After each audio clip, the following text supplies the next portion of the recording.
Olá, sejam todos muito bem-vindos. Eu sou Milena Flores, está começando mais um Todo Ouvidos. Eu quero agradecer imensamente a todos vocês que fazem parte dessa comunidade, eu posso chamar assim, a todos que são inscritos, que comentam, que compartilham, aos membros, muito obrigada por me ajudar a fazer esse jornalismo catalisador todo mês, todo dia. Muito obrigada de coração. E bom, hoje eu converso com a Camila. A Camila me mandou um e-mail. Se você também quer contar a sua história aqui, mande um e-mail no milenatodouvidos@gmail.com. E a Camila, além de contar a história do filho dela, ela também vem aqui trazer muitas informações e vocês vão entender sobre, né? Uma determinada doença que, apesar de pouco falada, ela é muito comum no Brasil. O Marco, filho da Camila, ele faleceu infelizmente com 18 anos. A gente não vai tratar só do Marcos através da doença falciforme que ele conviveu, porque o Marco é muito maior que isso. Mas a mãe vem aqui também trazer um alerta para as famílias brasileiras, famílias que passam por essa situação, talvez até passam e não conheçam, né?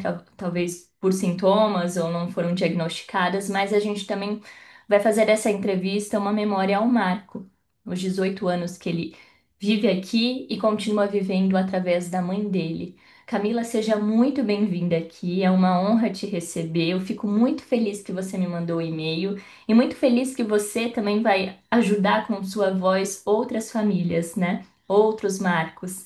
E Camila, acredito que antes de tudo a gente quer conhecer um pouquinho, né, de como esse menino entrou na sua vida. Ele é seu filho único, tem outros filhos, como é que foi? Conta pra mim. Milena, muito obrigada pela oportunidade. Como você falou, é uma oportunidade de honrar esse menino que foi um presente para mim desde o início. Foi muito de surpresa, mas foi acredito que a melhor surpresa que eu tive na vida até hoje. A gente viveu intensamente esses 18 anos do Marco.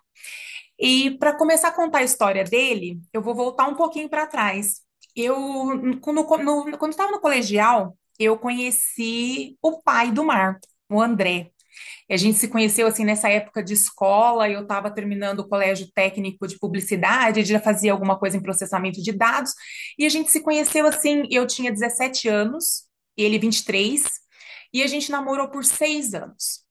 Então foi um namoro longo, logo aí a faculdade dele foi transferida, eu acabei passando no vestibular de direito e fui estudar nessa faculdade onde ele já tinha sido transferido para estudar lá. E a gente continuou namorando por um período de 6 anos. E quando fez 6 anos de namoro, aquele namoro que não casava e nem também ele ainda tinha projetos, eu também tinha, e a gente deu meio que uma pausa assim nesse relacionamento nessa época. Eu tenho duas irmãs mais novas do que eu tenho meu pai e minha mãe vivo ainda, graças a Deus. E aí, durante esse período dessa pausa, foram mais ou menos 8 meses, era um relacionamento muito antigo. Então, o que que acabava acontecendo? A gente vivia se encontrando, vivia, né, na noite mesmo, coisa de jovem e tudo mais. E num desses encontros, logo em seguida eu me vi grávida, aos 25 anos. Eu tinha acabado de terminar a faculdade de Direito e descobri que estava grávida. Quando eu descobri que estava grávida, um dos assuntos que veio à tona, que a gente conversou, de imediato, assim, para vocês entenderem, o André, na hora, já aceitou. Falou: não, a gente, vamos ficar junto, vamos voltar, vamos marcar casamento, aquela coisa toda. Mas eu preciso voltar um pouquinho para poder chegar onde que começa toda a nossa aflição. Durante o nosso namoro, eu trabalhei numa clínica hematológica, onde uma médica hematologista, na verdade era um banco de sangue, onde uma médica hematologista também trabalhava. E durante esse processo, a minha mãe começou a ficar com alguns problemas de saúde, uns inchaços, algumas coisas que a gente não entendia muito da onde estava vindo. E uma das indicações do ginecologista que estava atendendo ela na época era que procurasse uma hematologista. E ela acabou indo nessa clínica onde eu trabalhava. E ela passou por alguns exames lá. E a doutora, na época, falou para ela: olha, Deise, a gente vai precisar fazer algumas intervenções com medicamento, porque você tem traço falciforme. Então, foi a primeira vez que a gente ouviu essa palavra, traço falciforme. E aí eu comentei com meu marido, que na época era meu namorado. Falei, André, a minha mãe tá com um traço, a gente vai fazer os exames também para ver se a gente tem esse traço. E na época todas nós fizemos, eu e minhas duas irmãs. Camila, até já que você está falando da sua mãe, o que que ela sentia até para desconfiar e ir no médico? Na verdade, ela sentiu um certo cansaço, ela começou a inchar muito, e aí ela, na verdade, os sintomas que ela tinha não eram os sintomas relacionados à falciforme em si, mas na investigação, a doutora pediu um exame que chama eletroforese de hemoglobina. Então, é um exame que a gente só vai ouvir dizer que vai fazer quando você tem, assim, alguma coisa muito específica para tratar, não é um exame comum que se faça. Mas como ela tinha procurado uma hematologista, ela foi fazer uma investigação.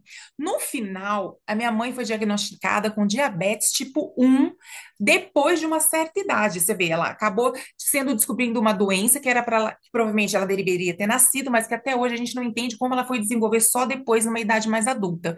Mas surgiu essa questão do traço falciforme, e eu estando lá dentro, fiz o exame também, eu e minhas duas irmãs, e comprovamos que nós também tínhamos esse traço. Eu, na verdade, na época, Milena, eu não dei importância, mas comentei com o André. Eu falei, André, eu tenho alguma coisa de traço falciforme aqui no meu sangue. Ele falou, olha, na minha família tem alguma coisa assim também, relacionada a sangue. E eu puxei esse assunto com a minha sogra na época.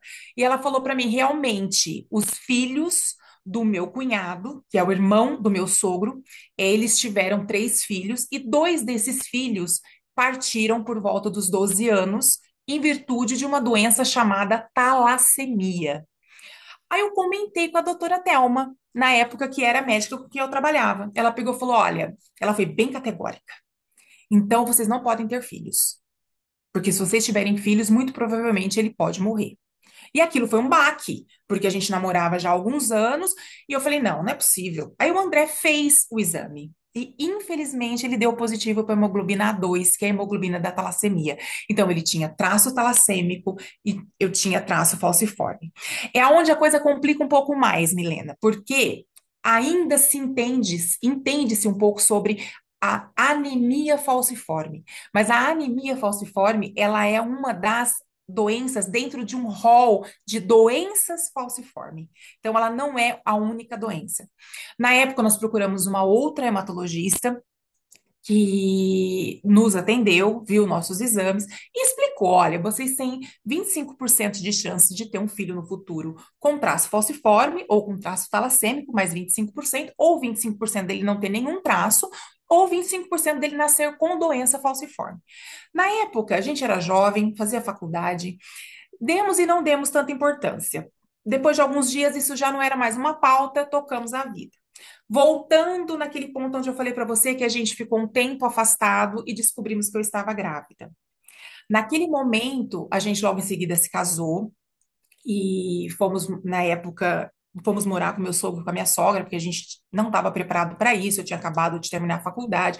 O André trabalhava, mas trabalhava meio período. Então, a gente foi nos 2 primeiros anos depois que eu me casei, eu morei com os meus sogros, graças a Deus, pessoas assim que acolheram a mim, ao André, ao meu filho, assim. Eu falo que foram pais que eu ganhei na vida. E o Marco chegou ao mundo. E chegou muito bem.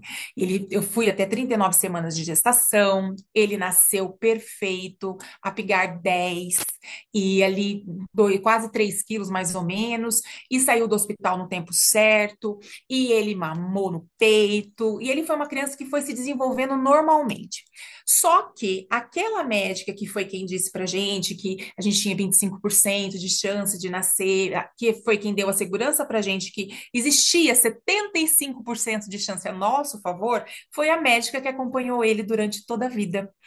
E a gente marcou uma consulta com ela. Ela falou: olha, ele tinha 6 meses. Ela falou: a gente vai precisar esperar um pouquinho para fazer o exame, porque existe a questão da hemoglobina fetal. Então, a gente precisa que essa hemoglobina fetal caia para a gente ver para onde elas vão caminhar, para a gente poder realmente fazer o exame. E eu preferia que a gente não fizesse o exame na cidade aqui onde eu moro, que a gente possa fazer num laboratório em São Paulo, onde a gente possa ter mais segurança nos resultados e tudo mais.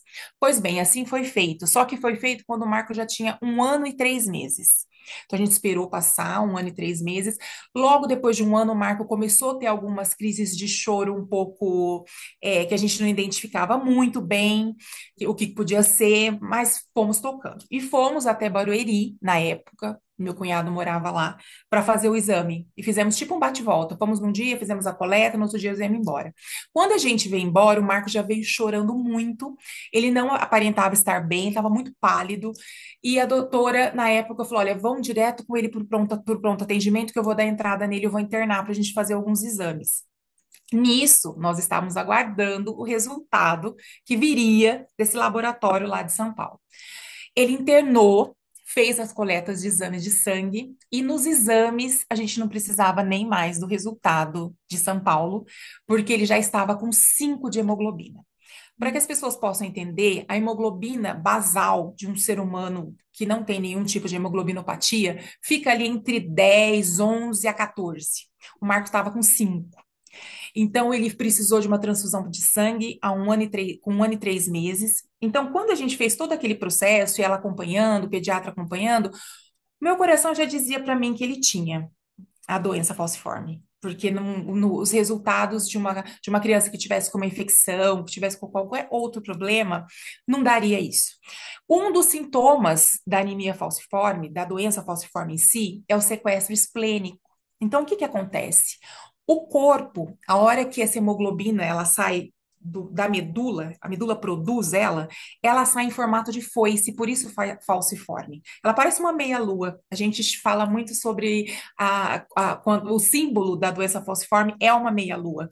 E aí, essas meias-luas passando pelo baço, o baço entende que são hemácias que estão com defeito, hemácias que já podem ser sequestradas e destruídas, que é o trabalho que ele faz mesmo, para que a gente possa repor com hemácias novas que a medula continua produzindo. Só que no doente falciforme, essas hemácias são as únicas que eles têm. Então, a hora que acontece esse sequestro esplênico, a hemoglobina baixa, é como se você pudesse, para ficar assim bem fácil de entender, é como se a pessoa tivesse uma hemorragia, mas o sangue não sai da pessoa. O baço só destrói e a hemoglobina cai. Com a hemoglobina caindo, você tem uma menor oxigenação dos órgãos, porque a hemoglobina é a que faz a oxigenação de todos os órgãos. Então, você precisa socorrer muito rapidamente com transfusão de sangue. E aí a gente saiu do hospital com o Marco com 1 ano e 3 meses, com o diagnóstico, aí logo em seguida, uns 15 dias depois, a gente recebeu o diagnóstico de S-beta-talassemia. Então, o Marco, na verdade, dentre as doenças falciformes, tinha S-beta-talassemia. E a gente eu, na época, ainda era época de Orkut, de tudo isso, eu fui atrás de conhecer pessoas que tivessem, entender como funcionava, e eu fui meio que me especializando na doença, tentando entender. Só que em contrapartida também, Milena, a partir daquele momento, nasce uma mãe, que eu falo que eu acho que acredito hoje pelo conhecimento e pelas trocas que eu fiz na minha vida, que é a mãe atípica. A mãe atípica, ela passa a sofrer de um medo constante. Então, é como se tem uma linha muito tênue que prende o seu filho nesse mundo. Você tem um medo constante, uma superproteção, e você tem que escolher o que que você vai fazer. Você vai deixar a doença ser o ponto dessa vida, ou você vai deixar essa vida acontecer. Na época, não existiam-se muitos tratamentos. Na verdade, o Marco ele nasceu 2 anos depois em que o teste do pezinho começou a considerar a doença falciforme. Até então, não tinha. O meu sobrinho, ele tem traço da falciforme, só que ele, no teste do pezinho dele, não apareceu, porque não tinha ainda. Então, 2 anos depois, começa o teste do pezinho a considerar esse traço falciforme. Então, no teste do pezinho do Marco já tinha aparecido algo. Elas chamaram a gente lá e pediram para que a gente fosse buscar conhecer se poderia ser ou não, né? Que foi o que a gente fez e já tinha feito, até porque a gente já sabia dessa possibilidade. Então, não houve um susto, assim, porque a gente sabia dessa possibilidade. Mas é fé, né? A gente o tempo todo eu queria crer que podia ser um engano, que né, ele tinha 75% de chance ao favor, ele ia cair nos 25%, e a gente, né, eu sou cristã, então desde o início eu consagrei o Marco desde o meu ventre para Deus, e Senhor, eu tenho fé que não há de ser e tudo mais, mas quando eu descobri que era, eu decidi que a doença não ia dominar, que eu ia trazer toda a preocupação, todo o cuidado para mim, e não ia impor isso sobre ele. Então, eu tinha todos os cuidados com ele, por quê? Porque a falciforme, ela não é uma anemia como as pessoas pensam, que se você repor na alimentação, olha, se você comer bastante beterraba, comer bastante feijão, muito pelo contrário, a anemia falciforme, ela faz um acúmulo de ferro muito grande no sangue, que prejudica órgãos como o fígado, como o rim e como o coração. Então, a gente controla a ferritina durante toda a vida, porque em algum momento pode ser que seja necessário tomar um quelante de ferro, que é para descarregar esse ferro dos órgãos. Então, é diferente do que as pessoas imaginam, porque o defeito, né, vamos colocar dessa forma, a deficiência está na medula. É a medula que foi composta, feita, desenhada dessa forma, por conta desses genes que os pais é, entregam, né, nessa concepção dessa criança. E E o Camila, Marco teve. isso, até ia Desculpa, te pode falar. perguntar, daí no caso o tratamento dele era fazer as transfusões, assim, era mês a mês, como funcionava? Na verdade, não, Mi. O que que acontece? Logo no início da vida, eles tomam ácido fólico para melhorar a qualidade das hemácias Uhum. e eles fazem uso de penicilina, PENV oral, de forma profilática. Por quê? Porque eu preciso que o sistema imunológico dessa criança, ele não é defeituoso. Ele tem um sistema imunológico normal.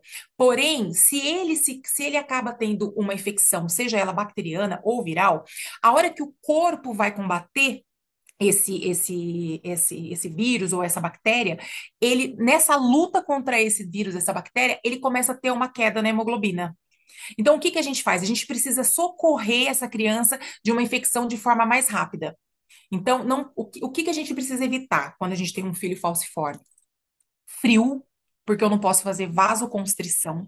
Porque a partir do momento que eu faço a vasoconstrição, essas hemácias em forma de foice, elas podem tentar passar por pequenas artérias. E aí eu tô falando pequenos vasos sanguíneos dentro dos ossos. Então você imagina, é fio de cabelo mesmo. Então não é só nas grandes veias. Então a hora que elas estão ali passando nesses lugares um pouco mais finos, elas podem enroscar e fazer um conglomerado de hemácias. E a hora que ela faz esse conglomerado de hemácias, o sangue não começa, não consegue circular ali, ele não consegue passar dali para frente.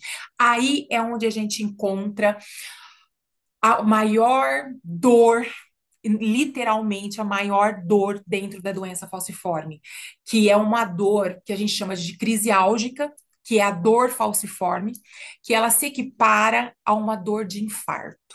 Então é como se você tivesse os seus ossos sendo esmagados. E enquanto esse trombo, que a gente chama, né, como se fosse uma trombose mesmo, não se dilui, não se desfaz, o sangue não volta a passar, essa dor não cessa. Se a gente leva em consideração que uma hemácia, ela vive dentro de um corpo, dentro do corpo normal da gente de 5 a 7 dias, uma crise falciforme pode durar esse período ou até mais. Qual é o tratamento? Eu tô até assim passando um pouquinho na frente, mas qual que é o tratamento para na hora que você tem uma crise falciforme? A gente tem uma escala de medicação que começa com quando a crise começa, se é uma crise que ela vem de forma lenta, que ele sente, olha, a crise está chegando. A gente consegue fazer um tratamento em casa com dipirona, com bolsa de água quente, aquece essa pessoa para que ela não deixe de fazer mais vasoconstrição, para que ela consiga não passe frio, por isso que o frio é terrível para o falciforme, por conta da vasoconstrição. E aí você começa com as escalas de medicação. Você vai da dipirona, e aí você faz um cetoprofeno combinado com uma dipirona, e aí você vai tratando essa crise em casa. Se ela não evolui para o fim, ou se ela começa a piorar, é necessário uma internação hospitalar para que faça uma medicação na veia para a dor. E aí a gente está falando de dipirona na veia, de 4 em 4 horas, até se necessário, cumulado com tramadol, cumulado em último caso, com morfina, codeína, esses remédios opioides mais fortes. Então, assim, já houve necessidade do Marco, em algumas internações, ficar na bomba infusora de morfina, porque a dor não cessa. Então, é uma doença extremamente cruel. Então, quando você tem é, uma internação por uma crise álgica, você vê a pessoa sofrer muito. E nos dois sentidos, pela dor que não cessa e pelo próprio opioide, que também tem as suas reações, não é um processo fácil. O Marco, ele teve uma vida tranquila perto de outros falcêmicos. Por quê? Porque eu fiz tudo o que eu pude. Então, eu acho que era assim, era frio, não vai sair, tá chovendo, é assim, desde pequenininho. Enquanto é muito pequeno, eu fui protegendo de todas as formas, e a gente fazia contato com a médica de 3 em 3 meses, 4 em 4 meses, ele fez a profilaxia, então ele teve poucas infecções, ele precisou de uma cirurgia aos 2 anos de idade para tirar adenoide, porque ele estava começando a ter sinusite de repetição, e aí isso fazia com que ele internasse. Muitas vezes ele internou não por crise, mas para controlar a infecção de forma mais rápida, para que a hemoglobina pudesse subir, porque muitas vezes você fazia o exame e a hemoglobina estava 7. Então, para que aquilo pudesse evoluir mais rapidamente, a gente internava para que ele pudesse tomar a medicação e o corpo reagir rapidamente e ele poder logo não, né, porque era automático. A infecção era controlada, a hemoglobina voltava a subir e ele ficava bem. E aí a gente podia retornar para casa. Até uma É, forma de prevenção, né? Exatamente, era uma prevenção para que a gente não chegasse nessa questão, porque uma coisa não tem nada a ver com a outra, tá? As crises álgicas, elas podem acontecer por conta do frio, por conta de desidratação, por conta de estado emocional. Então, assim, ela tem outras questões. A crise do sequestro esplênico, que acontece com as infecções, elas são mais comuns quando eles são criança. Depois, essas infecções, elas começam a ficar. Quando é muito criança, o Marco, para você ter uma ideia, ele foi para a escola depois dos 4 anos. E ele estudou na mesma escola até o nono ano. Por quê? Porque todos os professores se conheciam, todo mundo sabia da história. Então, assim, eu tinha um suporte muito bom. Então, eu falo assim, que dentre os falcêmicos, o Marco foi privilegiado. Porque a anemia falciforme, ela acontece de forma mais abrangente no povo preto e pobre. Então, era uma doença que ela veio da miscigenação africana. Então, quando a gente fez o processo de escravidão, quando o Brasil acontece esse processo de escravidão, eu trago esse gene da África. Então, na verdade, ela tem uma incidência muito maior no Nordeste, quando a gente olha panoramicamente. Hoje ela está distribuída pelo Brasil todo, não é imperativo isso, mas aconteceu no passado, era dessa forma, e acontece as miscigenações. Depois a gente tem a imigração italiana vindo para o Brasil e trazendo o traço talassêmico. E aí é onde as coisas começam a se misturar. E formar essas outras hemoglobinopatias dentro da falciforme. O Marco, pode falar, Mi. Eu até te pergunto, né, que você trouxe esse dado que é bem importante, da maior incidência até em pessoas pobres que dependem, né, do Sistema Único de Saúde. E eu até te pergunto porque, não sei se o Marco tinha plano, mas quando você chega até num hospital e pede internação, mas não está em um estágio grave, mas mesmo sabendo que seu filho tem a doença falciforme e sabendo que precisa urgentemente controlar, mas dependendo, no hospital eles falam, não, tem que esperar chegar no grave, né? Porque aqui tem outras pessoas. Como é que é? Como é que você lidava com isso? Como é que era pro Milena, Marco? é assim, eu vou falar uma coisa para vocês. Existem duas situações. Primeiro, o Marco.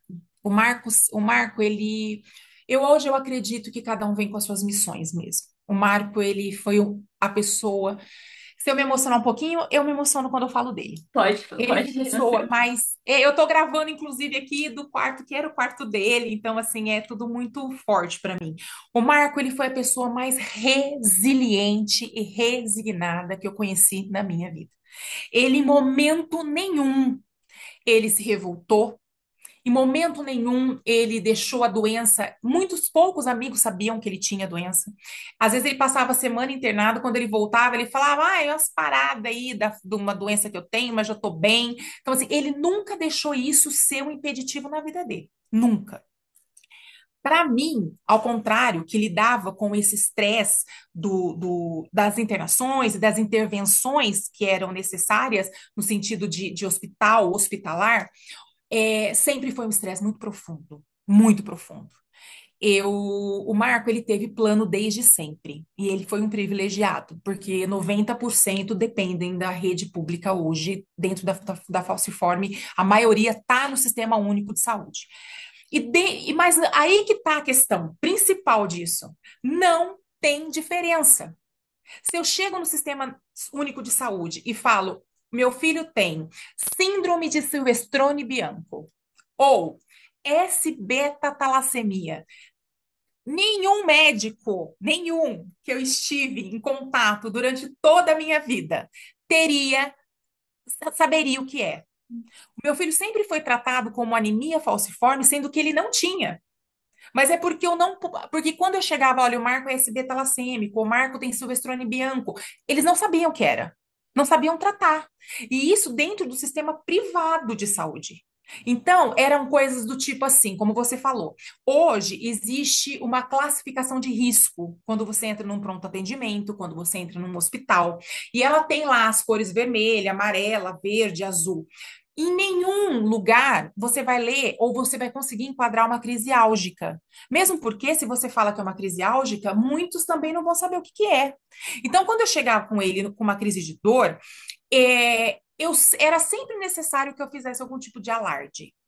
Eu precisava, sabe, criar um certo estresse ali para que ele fosse atendido e não tivesse que aguardar. E por muitas vezes ele teve que aguardar, e por muitas vezes eu entrei assim no estado de nervo muito grande, porque era muito difícil ver ele todo embolado ali, eu sabendo que ele estava com dor, e a gente sabendo que tem triagem, que depois que vai para triagem, ela vai passar pelo médico, aí você tem que explicar para o médico o que ele está sentindo. Muitas vezes a medicação era disponibilizada pelo médico, ou prescrita pelo médico, de uma forma que não iria atender, por exemplo, fazer dipirona no soro.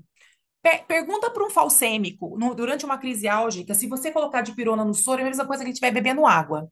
Então, eu precisava que ela fizesse direto na veia. Então, essas coisas você tinha que falar para o médico. Não, não, não pode ser feito assim, tem que ser feito assado. Entendeu? Então, isso é muito estressante para o acompanhante. Então, o acompanhante, eu falo que é aquele que é quem dá o suporte para quem sofre de anemia falciforme, sofre em dobro. Porque você tem que dar o apoio para a pessoa que está passando por aquilo, e ao mesmo tempo você tem que brigar, ensinar, instruir, estar atento à forma como está sendo ministrada a medicação, porque não existe uma cartilha. Até existe uma cartilha no SUS, mas eu acho que ela não é distribuída. Existem alguns estados, por exemplo, Minas Gerais, que é um estado bem organizado. Então, lá eles conseguem mapear, eles mapeiam os falcêmicos, eles sabem quem são. E até uma das questões essa semana, que foi uma descoberta que me trouxe ao mesmo tempo uma aflição, me trouxe uma paz. Mas eles são um estado muito organizado, já diferente do estado de São Paulo, que não tem isso. Então, assim, a gente percebe a diferença. Existe muita desinformação, existe muito pouca. Hoje a gente tem em 100 mil nascimentos, um é falciforme. Entendeu? Então, assim, a gente tem uma quantidade de doentes falciformes no país, muitos que partem sem nem saber que tinham a doença, entendeu? E foi por conta das complicações da doença, e eles nem ficam sabendo que foi por conta da doença. Então, a gente teve uma vida assim, uma vida feliz, tranquila, por quê? Porque o Marco pôde ter acesso às medicações preventivas, porque eu lia muito, sempre li muito, então eu fazia tudo o que eu podia para amenizar, mas a doença ela é muito traiçoeira. Imagina você ter um trombo. Essa questão desse trombo, ele pode acontecer em qualquer lugar do organismo. Então, ele pode acontecer dentro do osso do fêmur, que foi as crises que o Marco teve, dentro do osso do braço, mas ele pode acontecer no coração, ele pode acontecer dentro do cérebro, então ele pode acontecer dentro do fígado, ele pode inclusive acontecer dentro da medula. Então, como que a gente pode dizer? A gente não sabe que hora que pode acontecer e que forma pode acontecer. O Marco teve crises dentro de um processo de infeccioso e teve crise sem estar no processo infeccioso. Então, é uma doença que ela pode surpreender a qualquer momento. Então, a gente enfrentou isso. Em um dos anos, para você ter uma ideia, a gente teve 8 vezes internado por conta de crises e por conta de infecções. Inclusive, um dos natais da vida, ele passou internado, nós dois juntos passamos internado uma noite de Natal. Então, foi uma vida assim, mas saindo um pouco desse âmbito da doença, que depois eu vou voltar para fechar com você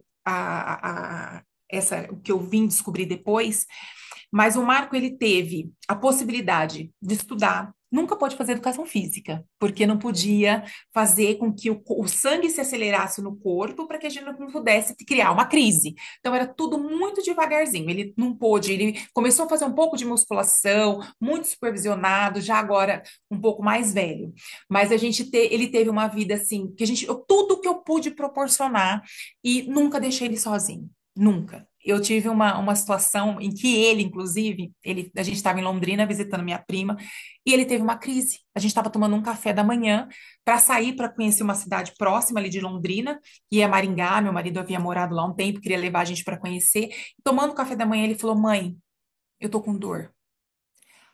Milena, dá um embrulho no estômago da gente na hora. Era surreal, assim. E eu falei, e eu não conhecia o hospital, aquilo que me apavorou mais, porque eu estava fora do meu ambiente, porque a gente estava aqui, então era sempre, eu sabia o que fazer.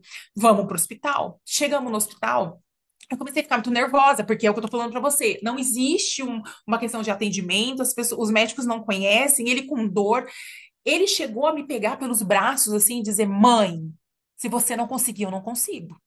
Então, eu falo que a gente era um que ia ajudando o outro, dando força pro outro. A vida toda assim. E eu sempre levantei ele. Essa doença não te define, você pode fazer o que você quiser. E foi assim. O Marco, ele estudou, nunca me deu um pingo de trabalho. O Marco passou na ETEC, fez desenvolvimento de sistemas, passou no primeiro vestibulinho. Ele prestou Unesp, ele passou na primeira tentativa na Unesp, ele começou a fazer biologia. E aí foi quando a vida dele deu uma virada. Ele estava no segundo ano de biologia e ele falou para mim assim: Eu não quero mais fazer biologia. E eu falei: Filho, mas só falta 2 anos. Você vai estar biólogo com 22 anos e depois você faz outra coisa. Mas eu acho que no fundo era já era o momento, sabe? Porque ele pede para não fazer mais biologia no final de 2023 e queria trabalhar. Ele estava tirando carta e ele tirou carta, tirou. E ele sozinho procurou um trabalho e ele passou na entrevista e ele começou a trabalhar. Então, ele estava num momento, ali nos primeiros quadrimestres de 2024, passando por várias mudanças na vida. Então, ele tinha conhecido uma moça na faculdade, ele tinha se apaixonado, porque quando ele era pequenininho, eu não deixava as festinhas, ou eu deixava, já ia buscar cedo, porque tinha, tá frio, não sei o que, aquela coisa. Então, ele tinha começado, ele viveu essas coisas da vida assim de uma forma muito rápida ali entre no final de 2024 na verdade no final de 2023 e o começo de 2024. Ele participou de um evento da igreja na época que ele quis ir em março. E aí ele estava lá no evento, era um final de semana do aniversário do pai dele.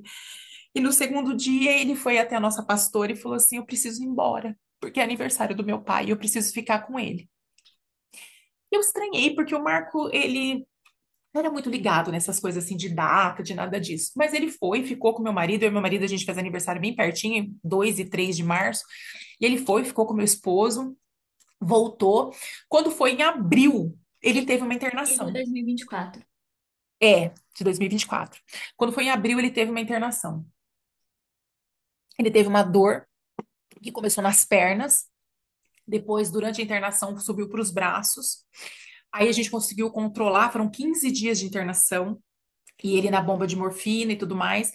E aí apareceu um foco de bactéria na panturrilha dele, do lado esquerdo. Mas a dor foi diminuindo, a gente sabia que quando ele falava para mim que quando a perna dele começava a ficar fraca, assim, que ele sentia dificuldade para andar, para tudo mais, ele sabia que a dor estava passando. Então, assim, e ele já não aguentava mais ficar no hospital. E aí a médica falou: olha, então vamos continuar a medicação em casa, já que a dor já está controlada, que ele está bem, e ele queria sair do hospital de todo jeito. E a gente saiu. Bem ali no começo, foi na primeira quinzena de abril. E a gente saiu do hospital, voltamos para casa, ele voltou para o trabalho, que ele estava contente e tudo mais, e tocando a vida. Quando foi ali, meados mais ou menos, ele faleceu dia 25, então foi mais ou menos ali no dia 15, porque ele teve 7 dias de internação dessa vez. Ele levantou de manhã e falou, ele tava, na verdade, assim, ele tinha acordado até mais, ele tinha dormido um pouco até mais tarde. A gente saiu para almoçar, eu estava com a minha sobrinha em casa. E ele falou pra mim, mãe, ele vou deitar um pouco. E ele deitou. Quando foi no final do dia, ele falou assim, mãe, eu tô com alguma coisa estranha. Eu não tô sentindo, eu tô perdi a sensibilidade dessa parte do quadril, tanto da parte da frente quanto da parte de trás do quadril. Eu, na hora, sempre fui assim. Falei, veste uma roupa, vamos pro hospital. E a gente foi. Chegou no hospital com essa parestesia, né? Parecia uma parestesia, assim, ele não sentia. Os médicos de novo, né? Ninguém sabe o que que é nada. Então vamos fazer um líquor, vamos tirar um líquor da espinha. Tirou um líquor da espinha, conversei com a médica, falei, por favor, o Marco tem anemia falciforme, ele tem uma médica, liga para a médica dele, não sei o quê. Ligamos para a médica dele pediu para fazer a internação. E aí ela já não acompanhava mais, ela acompanhou todas as internações dele, ela acompanhou a vida dele médica durante toda a vida, só que nesse período agora, de 2024, ela já não estava mais cuidando de internações, mas ela tinha uma amiga, uma parceira que atua nesse hospital, e ela foi quem assumiu a internação dele, e ele deu entrada com essa parestesia. Mas, Milena, de todas as internações, ele ficava bravo, assim, não com a internação em si, mas de ter que ficar lá, ou ele ficava toda hora me pedindo alguma coisa, ou ele se irritava comigo, que ficava só nós dois. Então, eu conhecia o Marco dentro de um processo de internação. Mas dessa vez, não. Dessa vez ele entrou e quieto, passou a noite, dormiu. No outro dia de manhã, a médica passou e ele falou que a dor já estava na região da barriga, que ele já estava sentindo uma dor na região da barriga, continuava com a parestesia. E dali em diante, a gente chamou o médico da dor, ele veio, ele falou, não vamos deixar ele na infusão de morfina, a morfina deixou ele um pouco aéreo. Eu percebi que ele estava diferente. Eu vou falar algumas coisas para você aqui relacionadas à minha crença, que faz muito sentido para mim hoje. Eu sempre que o Marco internava, eu pedia para o Senhor, eu falei, Senhor, me dá um versículo alguma para eu me apegar durante esse período, né? Aí o Senhor me disse: ainda que eu ande pelo vale da sombra e da morte, eu não temerei mal algum, pois tu estás comigo. Falei, Senhor, esse eu não quero. Esse eu não quero. Eu quero um outro. Eu não quero passar pelo vale da sombra e da morte. E o Marco foi passando aquela semana cada vez mais introspectivo, pedindo para que deixasse menos luz. E ali, depois de uns 3 dias de internação, a oxigenação dele começou a cair bastante. Eram feitos vários exames, passou vários médicos, até que uma das enfermeiras, numa noite, falou: Olha, a oxigenação dele está em 80, ele está sofrendo muito, e no oxigênio ali no próprio quarto. Eu acho, eu vou chamar o médico emergencista da UTI. E chamou, e o médico, vendo o quadro dele, achou melhor levá-lo para a UTI. Foi a primeira vez que ele foi para a UTI. E a gente seguiu. E foi difícil para mim, porque eu nunca, durante toda a vida dele, nunca deixei ele sozinho. Nunca. Eu sempre acompanhei do lado ali 24 horas. Era o tempo de eu sair, às vezes eu trocava com a minha sogra, que foram muitas, muitas vezes. Então minha sogra ficava para mim poder ir trabalhar e eu voltava para dormir. Depois que eu perdi minha sogra, eu não ia mais trabalhar, eu ficava lá com ele e trabalhava dali. E foi assim. E eu ter que deixar ele aquele dia foi a coisa mais difícil que eu fiz na minha vida. Deixar ele sozinho. E eu vi que ele estava com dor. E eu não fui embora, eu não tive coragem de ir embora. Nós saímos de lá, eu e meu esposo. E a gente chegou aqui em casa, né? Entramos na garagem. Eu falei, André, eu não vou conseguir ficar aqui. A gente voltou para trás e passamos a noite no estacionamento do hospital. No outro dia cedo, a hora que eu entrei, Milena, ele falou pra mim, mãe, me tira daqui. Eu falei, mas eu não posso tirar você daqui, porque que você precisa estar aqui, você precisa desse atendimento agora, vai ficar tudo bem. Ele não conseguia comer, eu falei, tenta comer, filho. Tentei fazer ele comer, ele não conseguiu. Ele estava de fralda e ele não conseguia mais fazer xixi, ele já estava com muita dificuldade. E aí eles pediram pra gente sair, porque tinha um horário de meia hora só, né? Da internação da UTI. E a gente saiu. Quando eu saí, não deu 40 minutos, eu recebi um áudio da médica falando, mas como assim? Entubaram ele? E ela falava, eu fiquei desesperada. Desesperada, foi como que entubaram ele? Eu não tive oportunidade de falar com ele. E aí ele foi entubado. Eu fui correndo para o hospital. Quando eu cheguei lá, ele estava deitado numa cama, já afastado, já numa salinha que tem uma salinha de vidro separada dos outros leitos, né, para quem está entubado. E novamente, eu vou precisar falar isso para você. Eu frequentei esse mesmo hospital durante quase 20 anos. Eu nunca, Milena, eu vi uma camisola branca. Nunca. As camisolas são todas cheias de florzinha. Nunca vi uma camisola branca. Quando eu entro, que eu olho no vidro e vejo ele deitado, o lençol era branco, a fronha era branca, a camisola era branca, tudo era branco. E tem um louvor que diz assim: Eu já coloquei as minhas vestes brancas, estou só te esperando, vem, vamos dançar. E eu ouvi isso. Então, naquele momento, eu sabia que o Senhor ia levar ele. Eu sabia. E foram 3 dias de tudo quanto é exame, de tudo quanto é médico entrando dentro daquele quarto. E ninguém me falava o que meu filho tinha. Ninguém me dava um diagnóstico. Ah, é da falciforme, é da falciforme. Eu falei, gente, não é possível. Aí ele começou a ter complicações de fígado, aí ele começou a ter complicações no rim. E depois teve aquela melhora, sabe? Quando dá aquela melhorazinha, eu saí de lá, ela falou: olha, a gente tá conseguindo, as bilirrubinas dele, do fígado, estão melhorando. A gente vai fazer só um exame do pulmão naquela noite, naquele final de tarde, né? Eu falando com ela pelo telefone, ele lá internado. Aí, quando foi mais tarde, ela me ligou, ela falou: Camila, não sei o que aconteceu, mas o pulmão do Marco não tá bem. E na verdade, eu não dormi naquela noite. Eu tava numa chácara que fica bem do lado do hospital. E minha irmã tem uma chácara lá e a gente tava dormindo lá, que é mais próximo. E eu não dormi, eu fiquei conversando com uma mãe que eu conheci também, que a filha dela tem anemia falciforme, e elas passaram por umas dificuldades muito grandes também, graças a Deus a Carol tá enfrentando isso. E eu tava conversando com ela aquela noite, eu não dormi. Quando foi bem de manhãzinha, eu falei, André, vamos ficar lá esperando lá na frente? Mas nem precisei. A hora que a gente entrou no carro, eu tava com meu celular na mão, subiu uma mensagem da assistente social, que a gente podia chegar e a gente podia entrar. Eu não falei pro meu marido.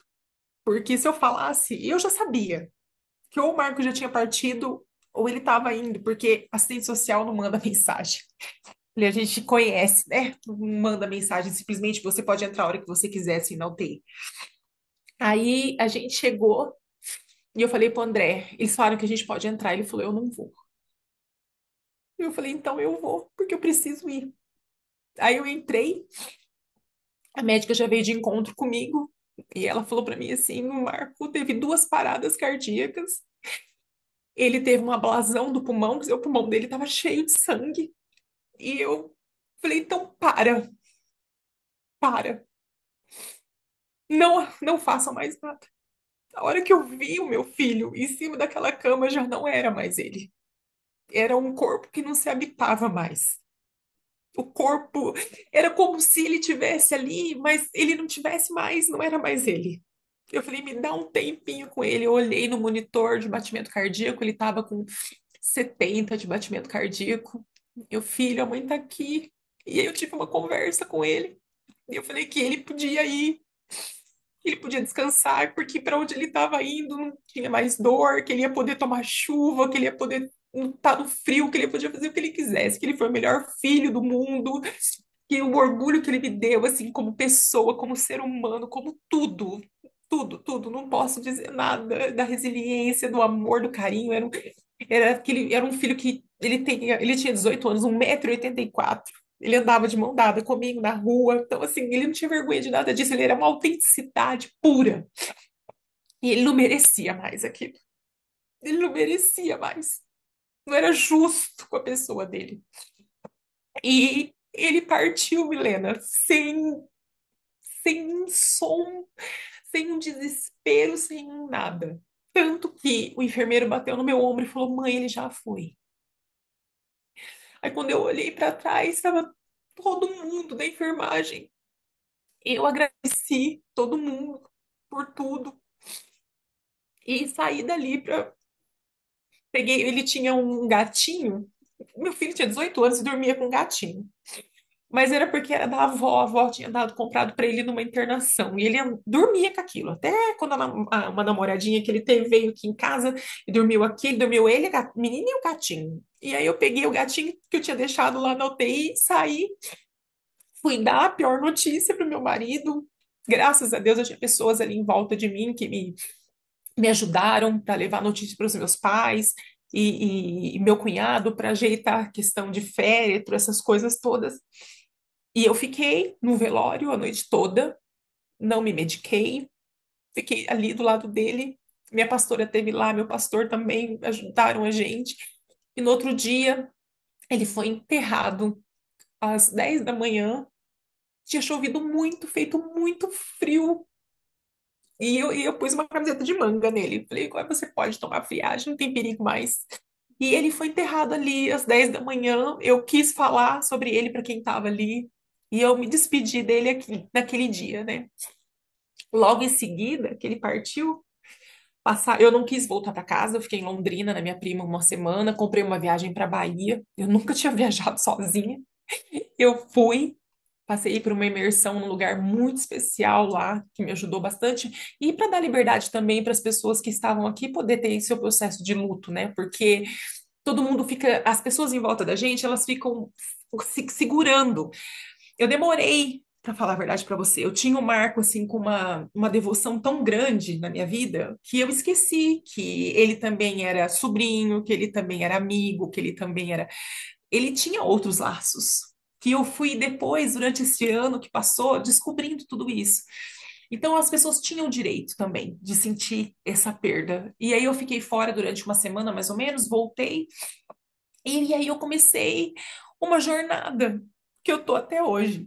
Porque a gente tem duas escolhas, né? Quando a gente perde um filho, ainda mais um filho único, a gente para tudo, se entrega e ou a gente se levanta para terminar, porque foi o que eu falei para ele, eu vou te encontrar um dia e você vai ter orgulho de mim como você sempre teve, porque ele falava muito, sabe, mãe, você é, com perdão da palavra, você é foda. Você é demais, você é minha melhor amiga. Então, assim, eu não tinha como continuar a vida sendo uma pessoa diferente. Então, eu fui em busca disso, busca de ajuda psicológica, espiritual, eu fui ressignificando as coisas que aconteceram. Eu procurei a médica lá no hospital, a gente teve uma reunião. Eu quis saber tudo o que aconteceu.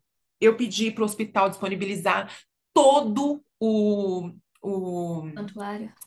a papelada dele, né? Toda a história dele dentro daquele hospital. Eles demoraram uns 40 dias, mas me entregaram. Não sei se um dia eu vou ler, mas eu queria, porque é dele, eu queria guardar comigo.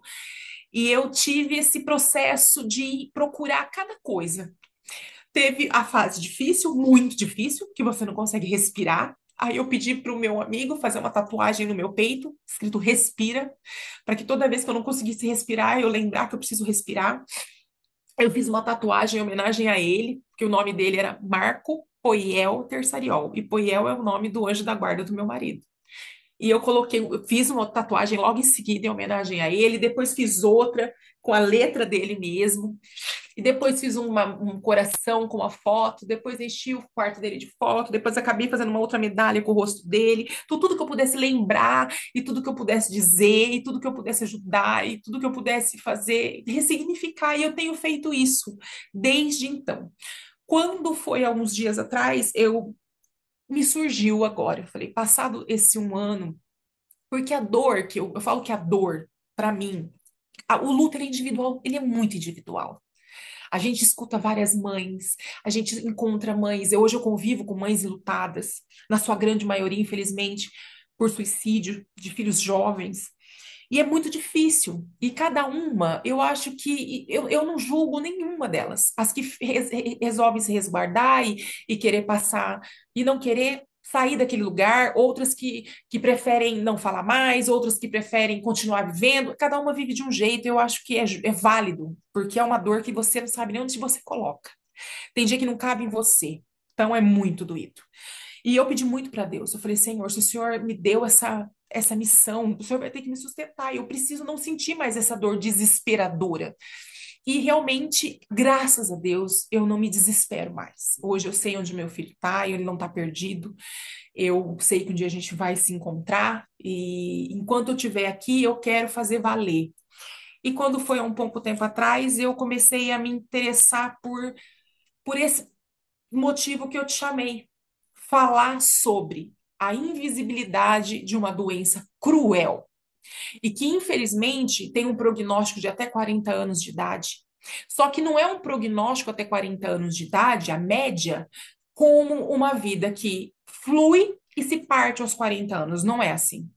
Ela deixa cicatrizes muito profundas. E a gente não encontra, para você ter uma ideia, o único medicamento que existe hoje para amenizar as crises, ele não foi criado para anemia falciforme, chama hidroxiureia e é um remédio utilizado para tratamento de câncer na medula. Só que ele faz produzir hemoglobina fetal. Então, o que que acontece? O falcêmico, usando, ele vai atrapalhar a medula em produzir hemácias falcizadas. Ele vai produzir hemácias com hemoglobina fetal. E aí, automaticamente, eu diminuo as chances de crise. Mas isso é paliativo. Isso não é um remédio. Então, não existe medicação, pouquíssimos estudos. Os poucos estudos que aconteceram fora do país, logo a FDA já não deu andamento. Então, a gente não existe. Aí, onde a gente encontra uma cura? No transplante de medula óssea. Só que, para você, se você vê o rol para uma pessoa poder se inscrever no Redome e tem mais um outro órgão que é só para transplante de medula óssea, que agora me fugiu o nome, para que esse paciente falcêmico possa se inscrever, primeiro de tudo, ele precisa ter um irmão, porque vai ser dado prioridade para que ele seja transplantado de um irmão. Aí você pensa que nisso aí você já tem que ter uma sorte, porque um dos irmãos não pode ser falcêmico. E aí você tem todos aqueles percentuais que vão contra isso. Ou você tem que fazer uma questão, um trabalho genético para que você tenha um filho que não tenha e através desse cordão umbilical você faça esse transplante. Na grande maioria das vezes, de forma particular. Quando a gente fala de SUS, a gente fala de um paciente que já tenha que ter tido AVC, priaprismo, já tenha que ter tido osteonecrose. Então, eu preciso pegar um paciente que já foi extremamente debilitado para que assim ele possa entrar no hall e assim ele possa ter a chance de um transplante de medula. Então, eu preciso que ele sofra muito para que depois ele possa entrar na fila e possa fazer um transplante. E o que que acaba acontecendo? Quando você fala de alopáticos, né, que a gente fala desse transplante que é de irmãos, a gente está falando de 50% de probabilidade de chance disso dar certo ou não dar certo. Então, é muito arriscado.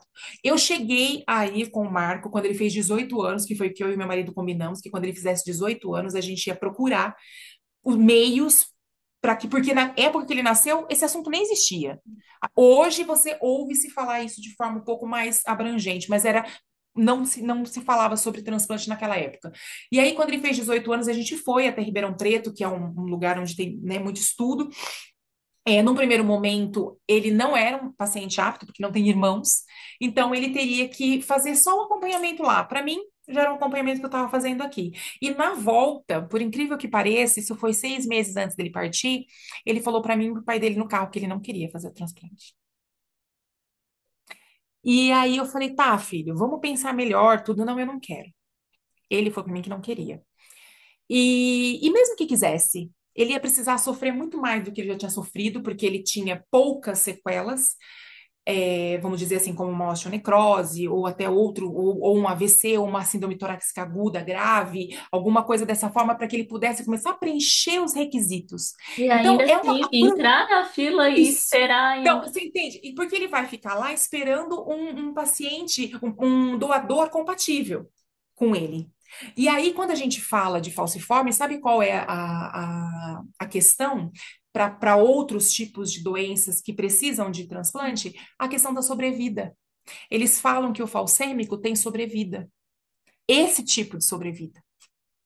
Então, hoje eu tô me aproximando tanto da PROF, que é do Estado de São Paulo, Associação do Estado de São Paulo. A gente tem uma reunião marcada agora para os próximos dias, onde a gente vai tentar trazer um núcleo para minha região e fazer de alguma forma que pelo menos a doença seja conhecida, porque ela não precisa, além dela ser conhecida, não só pela população, porque se você fizer uma pesquisa e perguntar se já ouviu falar sobre anemia falciforme, as pessoas nunca ouviram falar no cotidiano da gente.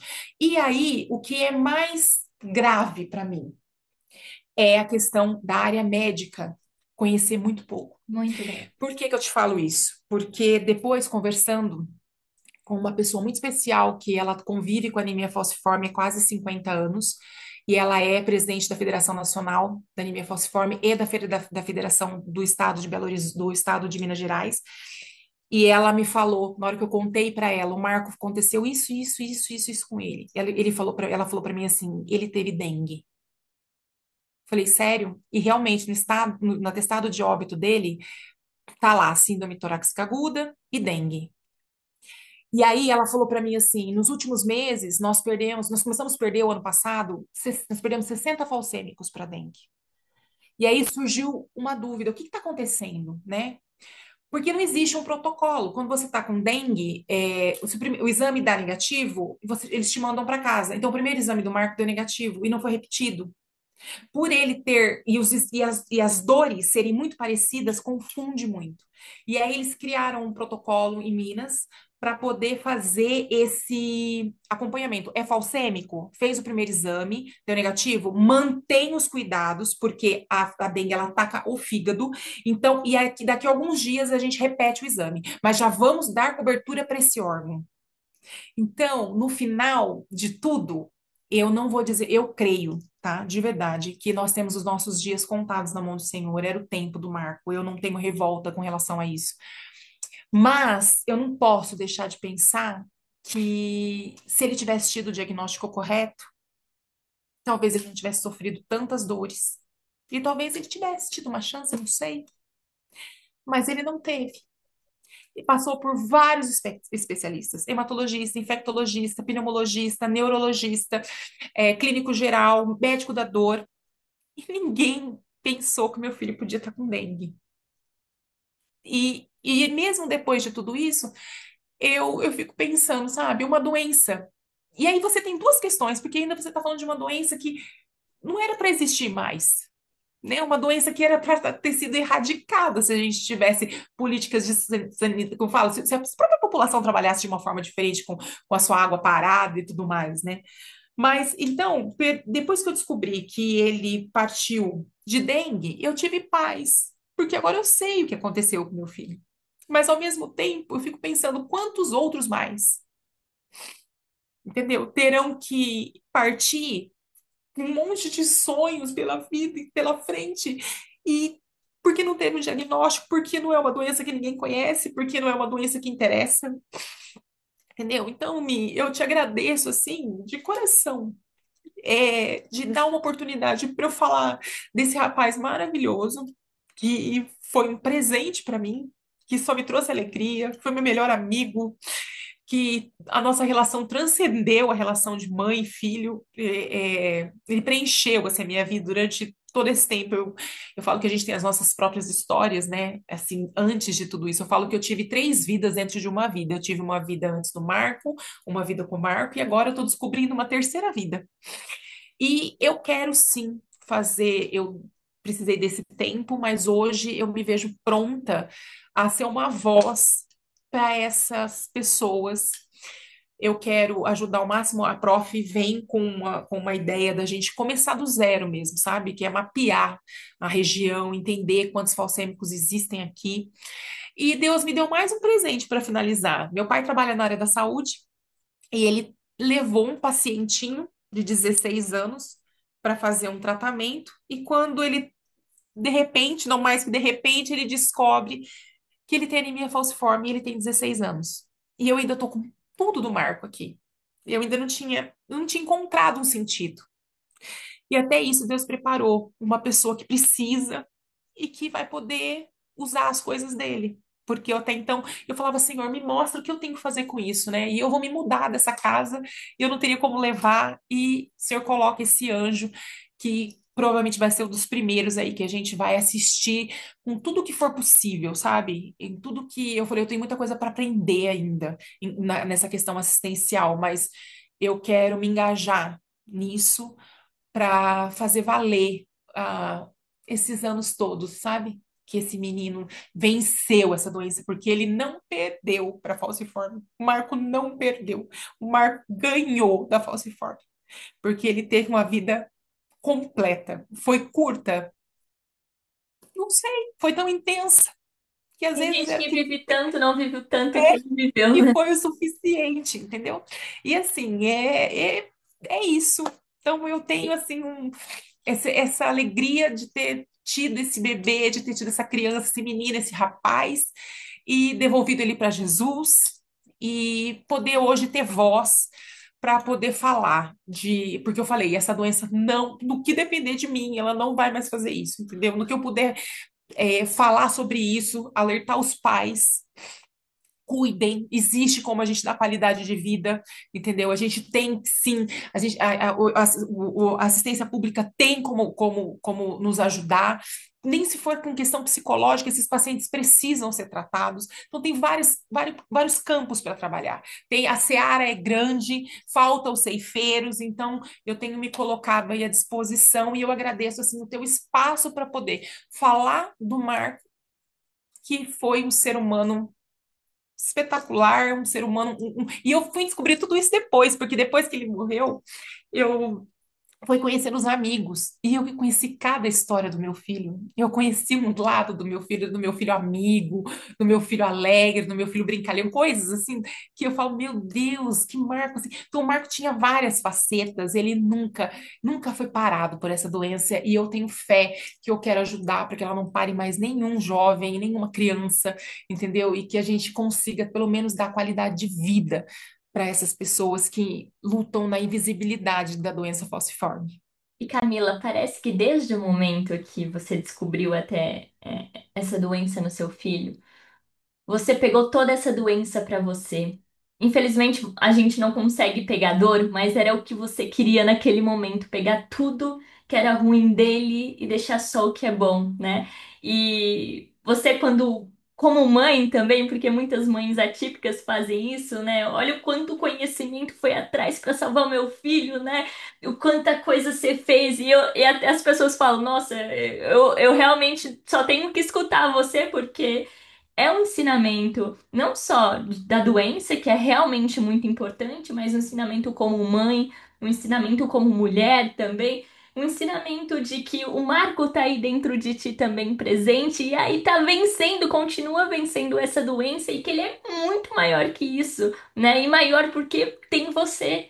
E enquanto os dois ali grudadinhos, né? Ele dependia sempre da sua voz lá no hospital para melhorar a dor, né? E a sua voz, que sempre foi importante, sua voz não é só importante agora, é importante desde que ele nasceu, né? O que eu faço aqui no canal é ampliar, né? Eu não dou voz pra ninguém, eu só amplio, né? E eu quero que essa voz sua seja ampliada em tantos lugares, chegue em tantas casas, em tantas famílias, jovens que precisam, esse de 16 anos, outros marcos, né? Também, que eu tenho certeza que vai chegar. E, nossa, é um presente te escutar também, conhecer um pouquinho do Marco, né? Dá para perceber o quanto ele ainda é amado, o quanto você foi Sim, amada por ele, continua sendo também. é E, isso. e mesmo que 25 anos, jovem, olha o quanto você aprendeu também sobre amor com ele, né? Sobre ser mãe, sobre tanta coisa, sobre lutar, mesmo que seja difícil, mesmo que eu tenha que fazer um escarcéu no hospital, eles vão atender meu filho. E tem essas coisas de mãe, né? Às vezes você é uma pessoa calma, mas é o meu filho, vocês têm que atender meu filho. Essa Exatamente, é garra, né? isso. Que tem em você até hoje. E se tiver que chorar e sentir, tem que sentir mesmo, porque ele tá em ti. E ao mesmo tempo a tua empatia de perceber que o Marco era seu filho, mas ele era ele era sobrinho, ele era cunhado, era, enfim, Neto, amigo, neto, era amigo, tantas outras ele coisas. viveu todas essas, Isso é ele de viveu uma tudo. humildade tão grande, Camila, que transcende, transcende. E realmente o Marco, olha, teve uma mãe que realmente é foda. Eu vou repetir a palavra que ele falava pra você. Ele falava isso, ele era demais. E olha, Eu falo assim que eu não precisava de ninguém para me pôr para cima, nunca precisei, porque a admiração e era mútua, porque é o que eu falo para você, a resignação dele e a resiliência me ensinou muito. E muito. Camila, eu Porque até eu não senti um terço daquela dor e ele conseguiu suportar. E até te pergunto, você aí no quarto dele, que você falou até no começo da entrevista, é, como é que ele era dentro de casa? Até te pergunto isso, para conhecer um pouquinho mais o Marco, quando você olha aí as coisas dele, talvez o cheiro, o que que você sente ao estar no quarto dele? Ele sempre ele foi uma criança grande. Ele sempre foi uma criança. O Marco, ele era muito quieto, assim, ele não é muito diferente de mim, ele parecia mais com o pai, ele era mais reservado. Eu chamava ele de Benjamin Button, porque eu falei que ele nasceu com uma alma antiga. Eu falei, Marco, sempre foi muito sério, muito responsável. Isso são características assim, muito presentes nele, mas ao mesmo tempo ele gostava de fazer cosquinha, ele gostava de dar beijo molhado, ele brincava. E você tem uma ideia? Ele, com 18 anos, às vezes a gente estava aqui em casa e eu tinha uma amiga que me ajudava aqui em casa na época, e ele saía do quarto que ele jogava muito videogame, ele fez muita amizade pelo videogame, muitos amigos dele que eu nunca conheci vieram até mim, fizeram tatuagens em homenagem a ele. Então, assim, e ele veio, e ele saía do quarto de cueca. Eu falava, Sandra tá aqui. E ele saía de cueca. Então, assim, ele gostava de comer besteira, ele não tinha preconceito com nada. O Marco abraçava tudo. Uma característica que os amigos falaram pra mim dele beijar todo mundo na testa. Ele tinha esse carinho de beijar, porque ele era, como ele sempre foi muito alto, ele era mais alto que todo mundo sempre. Ele beijava todo mundo na testa. Então, é assim, era um menino carinhoso, via o lado bom das coisas sempre. Ele era reservado com as coisas dele, muito também. Mas ele era uma criança. Ah, você tem uma ideia aqui no quarto dele? Eu tô olhando agora, eu tenho um Mickey, eu tenho um boneco de que você fala com a mão, e eu Fantoche. falava com esse boneco, isso, um fantochezinho, que eu falava com ele quando ele era pequenininho, ele ficava respondendo pro fantoche. Ele tem um fantoche até hoje. Então, assim, mas ao mesmo tempo ele tem o violão, que ele gostava de tocar, entendeu? Então, assim, Ele tem o ele leãozinho tinha. ainda? Tem aí? Na verdade, eu coloquei junto com ele no caixão. O gatinho Era que foi ele com ele. dormia junto, E né? que ele dormia, foi com ele, Ele foi era com ele. apegado aos avós também? Muito, muito, muito. Ele, na verdade, durante muito tempo, assim, ele na infância dele, ele saía da escola, ela pegava ele na escola para mim e ele dormia lá. Ele acabava, eu ia buscar, ela falava, vai, deixa ele ficar, e ele ficava. Então, assim, meu sogro, enquanto vivo, mercado, tinha de finais de semana, domingo, que ia almoçar só os três. Então, assim, ele era esse tempo, hoje tá os três no mesmo túmulo. E eu estive lá hoje, inclusive, eu vou sempre. Tem pessoas que não gostam, eu não, eu tenho, assim, um prazer, não é algo para mim que me incomoda, nem que mexe com o meu sentimento, eu acho que é a questão do cuidado, sabe aquilo, Milena, do cuidado eterno? Eu cuidei tanto que agora eu não consigo deixar de cuidar. Então, eu cuido da lápide e de tudo ali, com as flores, com catavento, com coisa, porque O que eu faz sinto bem, falta se de faz bem. cuidar. Exatamente, me faz muito bem. Então, cada 10 dias, eu estou sempre por lá trocando as flores, e os três estão juntos. Eu fiz questão, pedi para o meu cunhado na época, eu falei, eu quero, por favor, que o Marco fique com seus pais, porque não tem outro lugar para ele ficar. Ele tem que ficar ali, porque eu falo que foram eles dois, eles dois e o Marco. Eu acho que a gente constituiu durante uma grande parte da vida do Marco um núcleo familiar separado, assim, porque eles que levavam ele para mim no pediatra, eu chegava, estava trabalhando, eu chegava, eles já estavam lá esperando para ele passar pela consulta. Então, assim, eles eram muito presentes. Então, não tinha outro lugar para ele ser sepultado que não fosse ali. E eu tenho paz com relação a isso e fico feliz de saber que pelo menos esse fim assim, esse fim dessa terra, né, do pó que a gente volta pro pó, eles ficaram juntos. E ele era essa pessoa assim alegre, ele cantava com aquela voz grossa, desafinada, porque ele estava naquela fase de mudança de voz, mas ao mesmo tempo ele era muito responsável, ele era muito interessado em assuntos, ele falava isso para mim, mãe, são assuntos que as pessoas às vezes não querem conversar. Eram assuntos um pouco mais profundos. O Marco, ele tinha interesse em coisas mais profundas.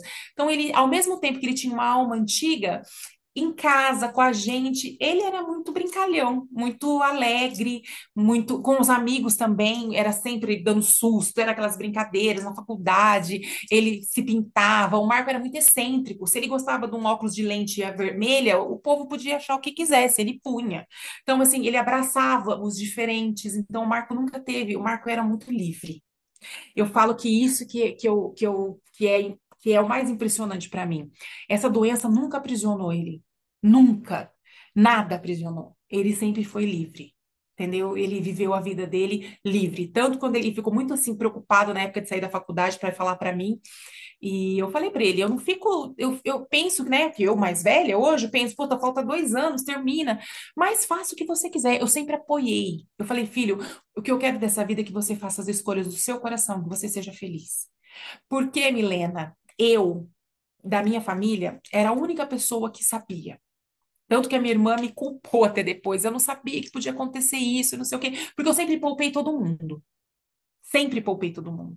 Eu conhecia muito, eu sabia da gravidade, mas eu nunca dividi, porque eu não queria que a vivência do Marco fosse é, marcada Pressionada. por isso. Você entendeu? Uhum. Porque assim, eu sempre criei que o tempo dele ia ser o tempo dele. Eu conheço falcêmicos que chegaram até 80 anos. E conheço outros que se foram com 8 meses. Então, eu ainda acredito de verdade que é Deus, entendeu? Quem dá o tempo de vida pra gente. Por mais que eu fale para você, a gente pode sim fazer a nossa parte, eu acho que nunca exime da gente fazer o nosso melhor, os médicos conhecerem mais, as mães, os pais estarem mais atentos, isso acho que faz parte da gente fazer, isso é a nossa parte. Mas existe sim essa soberania de Deus, e eu acredito muito nisso, e é isso que e é Deus que me sustenta. Eu falo que hoje eu vivo assim, um dia depois do outro, o luto não é fácil, é uma jornada espinhosa, eu falo que é uma doença crônica, tem dias que você tá lá embaixo, tem dias que você tá lá em cima, e você tem que se respeitar, também se conhecer, conhecer seus limites. Eu falo que toda mãe lutada, ela tem que se autorregular, sabe? A gente tem que se conhecer para se autorregular. Porque a gente vai ter dias e a gente tem que saber se resgatar também. Porque é a gente com a gente mesmo. Ninguém vai sentir o que a gente sente. As pessoas sentem, mas não sentem o que a gente sente. Então, Camila, é difícil, é muito difícil. Eu falo queria que te- a gente precisa se conhecer mais ainda do que nunca depois de uma partida dessa, de uma perda como essa, entendeu? não é nem, eu acho que acredito que não seja nem sobre aprender, mas desaprender, né? Desaprender o Exatamente. presente, o Não, sim, contato que tá é verdade, você aparente. tem razão. Porque você é uma nova versão de você. Você é uma nova versão de você. Então, essa nova versão de você vai ter que ser conhecida por você, né? Porque eu tinha o Marco, eu até dei um testemunho na igreja falando sobre isso. Eu tinha o Marco ele era tudo para mim. Entendeu? Então, assim, eu fiquei muito perdida depois. Logo em seguida, eu não tinha sentido. E eu tô buscando propósito. Então, eu não quero ficar na vida, passar por essa vida e à toa. Então, já que eu vim até aqui, foi tão brilhante, tudo que a gente viveu, eu quero continuar de alguma forma. Então, às vezes as pessoas estranham. Faz 1 ano e 3 meses que ele partiu, né? Nossa, você tá bem? Eu falei, o que? Primeiro defina bem. Precisa definir bem, porque eu sinto falta do meu filho todo dia. Quando eu olho um rapaz na rua dirigindo, eu falo, ele não teve oportunidade de ter o carro dele. Quando eu passo perto do BK e eles lançaram um lanche novo, eu falo, Marco, não vai experimentar esse lanche. Então, assim, viver com a ausência é difícil, mas o que que é mais importante? O que ele não vai viver ou tudo que ele viveu? Então, eu prefiro lembrar de tudo que a gente viveu junto, entendeu? E Do que quero a que gente teve você a oportunidade de viva viver. também por ele. É isso, Mi. É viver. Ele me ensinou isso, não desistir. Se ele que enfrentou dores tão fortes, tão terríveis, que não havia analgésico que tirasse ele daquela dor, não é possível que eu não consiga continuar, entendeu? Ele me ensinou que é possível e eu vou continuar e não vou continuar só por continuar. Eu venho buscando já, depois que a gente sai daquele processo mais profundo, dar significado para a vida e dar continuidade para a vida dele. Entendeu? Ele deixou um legado para mim. Eu falo que o legado é esse: resignação, resiliência e força. Não tem outra coisa que defina. Por mais que ele era aquela criançona ali, ó, tem um quadro dele enorme aqui.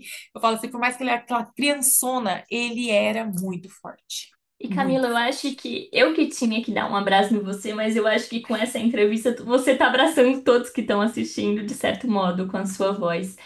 E eu queria até que você deixasse uma mensagem, não para as mães que você já falou, mas principalmente para pacientes, né, que estão nessa doença, sabem das crises, e às vezes precisam de uma palavra, né, de alguém que conhece de fato, que viveu, porque você vive, também viveu tudo aquilo ali, porque por mais que fosse no seu filho, você sentia também.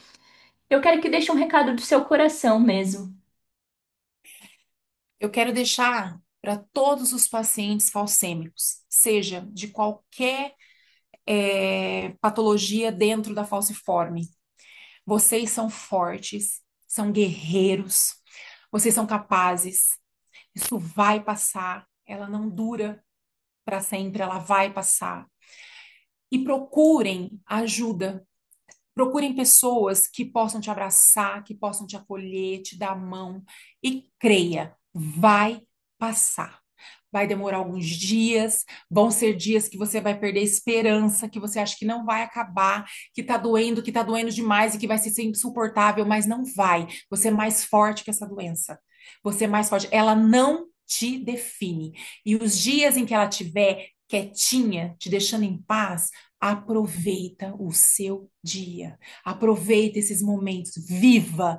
Essa doença não te define. Você não é a anemia falciforme.